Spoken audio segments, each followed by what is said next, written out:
Pas de répit pour Wendy Renard.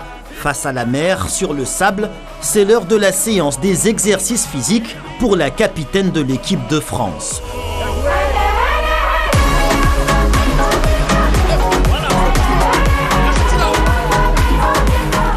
Une préparation intense et indispensable pour garder le rythme et préserver sa condition physique. Pour ce faire, l'athlète se donne tous les moyens possibles pour être au top niveau. C'est difficile de se dire qu'on est complètement en vacances, qu'on se fait plaisir tous les jours, qu'on se relâche totalement. Non, on est toujours en alerte parce qu'on sait qu'il y a la Coupe du Monde derrière et que n'importe quel petit relâchement, on peut peut-être se blesser. Et puis comme je suis une compétitrice, donc voilà, je me prépare du mieux possible pour attaquer cette Coupe du Monde avec l'objectif commun d'aller dans ce dernier carré.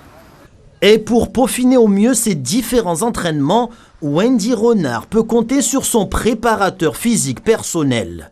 Ici, il est question d'exercices d'appui et de coordination, mais aussi d'interaction en termes de placement sur le terrain. C'est toujours garder ce contact visuel par rapport à la joueuse, d'accord ? Parce qu'elle va être dans une position où elle va défendre et donc la joueuse attaquer. Je trouve très efficace, pertinent de travailler aussi sur le sable parce que là, il y a une approche proprioceptive, il y a une approche en termes de force et puis tout de suite, par rapport à toute l'année où elle a été sur quelque chose d'assez dur en termes de renvoi, là on est sur quelque chose de beaucoup plus souple, donc beaucoup plus pédagogue pour tout ce qui est au niveau ostéo-articulaire. Tout est réuni auprès de son préparateur physique et de son manager pour que la Martiniquaise puisse aborder au mieux la Coupe du Monde qui arrive à grands pas dès le mois prochain. Une échéance ô combien importante pour la France du football. En tout cas personnel et collectif, je pense qu'il sera le même. Donc c'est pour cette raison qu'il faut qu'on fasse une bonne préparation ensemble, qu'on peaufine aussi les automatismes et la confiance, les liens entre nous.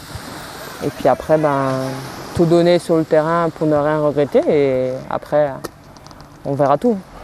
Être prête pour le mondial féminin qui aura lieu en Nouvelle-Zélande et en Australie du 20 juillet au 20 août prochain.